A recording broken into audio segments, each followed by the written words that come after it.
All right, we're back. Robbie Drives to Work #2. I actually filmed this yesterday and had a little bit of an upload issue, so we're back. We're trying it again. Lucky for me, Throwback Thursday can turn into Flashback Friday very easily. So uh, changing it up just a little. Flashback Friday. One thing I wanted to do, I think I'm going to record these a lot for Tuesdays and Thursdays. And one thing I wanted to do for my Thursdays is watch a movie that I haven't seen before. I've seen so many movies. There are so few that I haven't seen. But there are some glaring ones, some ones that people make fun of me all the time. I can't believe you haven't seen this. Can't believe you haven't seen this. So we're going to start with, I think, probably the biggest one I get made fun of for not seeing is Good Will Hunting. When I reviewed this yesterday, I said unbelievable, I think 15 times. I don't think I used another adjective to describe it because I was in such awe of how good this movie was. I watched it immediately in my top 5, if not one of my favorite movies of all time. I still can't believe this was one that I just had kind of put off watching.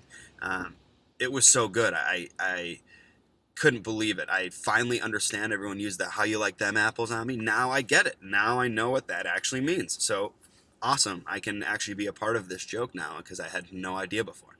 Um, but just Robin Williams was unbelievable. Matt Damon was so good. I'm not even a Matt Damon fan personally, but he's in a lot of good movies, so I've seen a lot of his movies. But personally, him as an actor, I'm not a huge fan. He was so good in this movie. There was nothing I could say that was negative about him. So perfectly written, perfectly cast, just an amazing movie. I'm probably the only person out there that hasn't seen it, but if you haven't, check it out.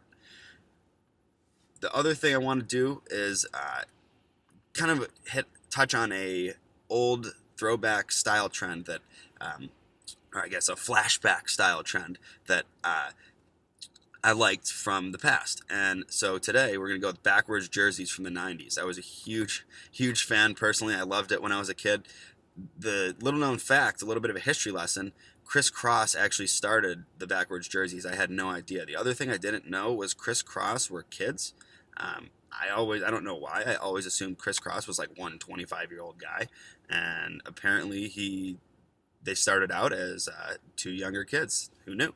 And so they started this backwards jersey trend. It caught on. I think apparently they were wearing clothes backwards and caught on. A lot of 90s rappers were doing it. Nelly was a big one. There was a big Slam magazine cover, I remember, with Lamar Odom, Elton Brand, and Darius Miles, where they all had their jerseys on backwards.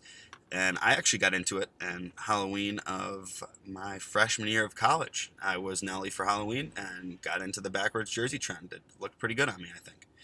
Um, but there was one that I'm not sure how that happened. I'm not sure why anyone thought that looked good, but it was a pretty incredible trend back in the day. The other thing is I want to do a little bit of I guess you could call it a segment, the Am I Scared segment with Chicago sports. There's a lot going on in Chicago sports right now. Apparently, there's reasons to be scared for every team. We're going to skip the Blackhawks because I'm not scared because they stink. So what's the point of being scared? They're terrible. They fired Quenneville. It's miserable. On to the Bulls. Everyone's freaking out. Zach LaVine's taking all these bad shots. If you are upset about Zach LaVine losing these games to the Bulls and hoping for them to win, you're just on the wrong side. This is perfect. There's no reason to be scared because the Bulls are successfully tanking. We're going to get Zion Williamson. Things are going to be unbelievable. Let's just hope Laurie, Chris Dunn, and Bobby Portis don't come back and screw it up, because then I'll definitely be scared if they start winning.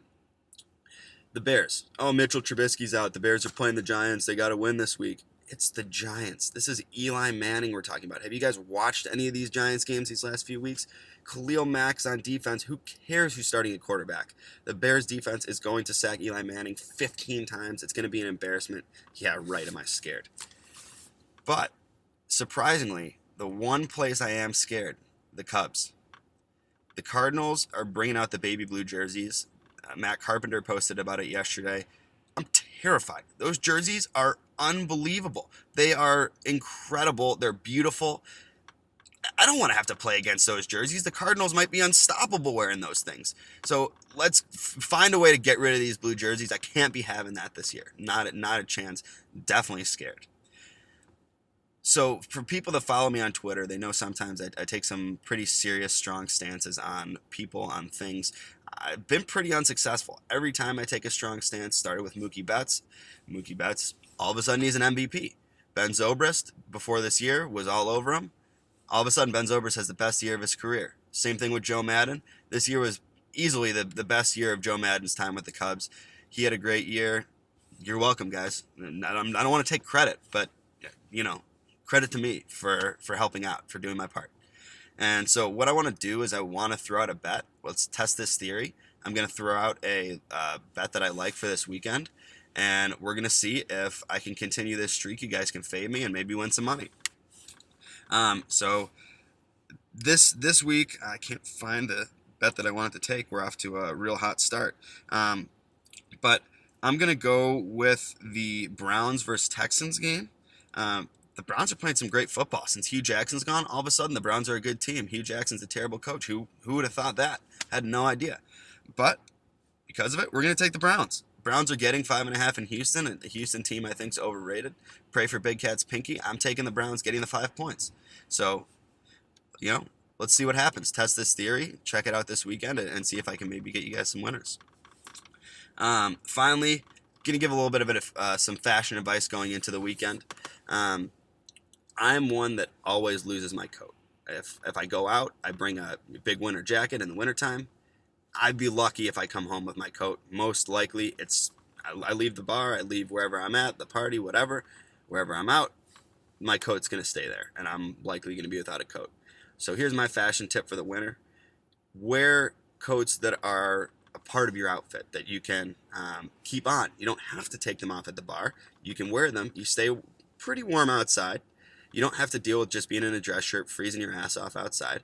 Stay relatively warm. Wear a coat like this, and allows you to be a little bit casual. Wear a little bit of like a sweatshirt underneath. Stay extra warm and stay comfortable. A lot more comfortable wearing this than you are wearing dress clothes. So wear a jacket. Maybe you won't lose yours like me. But there it is. That's it for Flashback Friday, I guess, today. Have a great weekend, and I'll see you guys next week.